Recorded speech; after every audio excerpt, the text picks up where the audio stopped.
On voit un petit peu l'engouement des personnes qui sont propriétaires et qui cherchent aussi à se former pour pouvoir répondre à des problématiques qu'ils peuvent avoir chez eux ou à l'extérieur. Je m'appelle Olivier Balland, je travaille donc aux Marins-Pompiers de Marseille. Nous, on est donc une association l'UNAS Alpes-Provence, donc on a les localités comme Marseille et tout ce qui est aux alentours, jusqu'au niveau des Alpes. Je suis venu chercher ici notre formation pour pouvoir répondre à la demande que nous avons depuis quelques temps. Ça a complètement répondu de par la pédagogie que les formateurs ont mis en place, de par le matériel, les outils et une complémentarité effectivement entre l'apport de connaissances, entre la pratique et aussi la mise en place de la ludopédagogie qui était formidable. On peut avoir un outil tel que l'Icomagnette où on visualise sur un tableau, on peut avoir des films, on a aussi tout le matériel des mannequins puisque ça c'est très important au niveau des tailles des chiens, des chats. Donc c'est une complémentarité qui est je pense nécessaire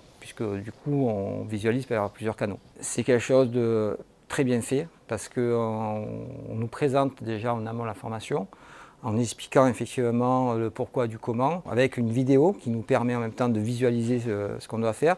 Et derrière, il y a aussi l'activité pratique, parce qu'on peut faire des ateliers d'apprentissage à distance.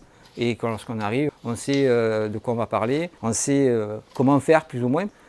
Mais c'est une complémentarité, je pense, indissociable avec la formation présentielle. Alors l'accompagnement, c'était de A à Z quelque chose qui est très important parce qu'il y avait de la bienveillance de la part des formateurs, à l'écoute, comme je dis, en plus l'écoute active, donc ça veut dire que dès qu'il y avait un problème, ils répondaient à la problématique. Alors il y avait de la pédagogie mêlée avec de la ludopédagogie, ça veut dire qu'on apprenait en jouant, on prenait du plaisir parce qu'en fait il y a une gestion qui faisait que derrière le temps imparti était bien distribué puisqu'on avait des pauses pour pouvoir se reposer par rapport aux informations qu'on avait eues.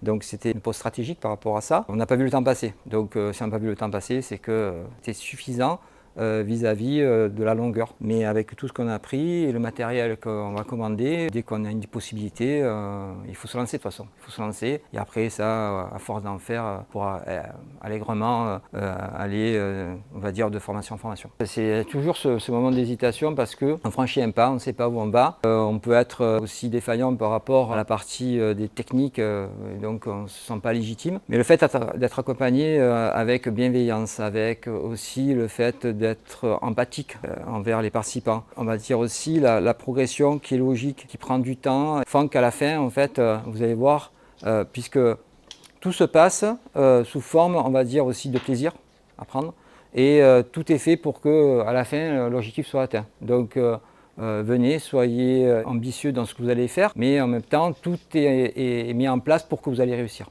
Voilà. Et tout ça avec, encore une fois, je dis le mot, c'est bienveillance.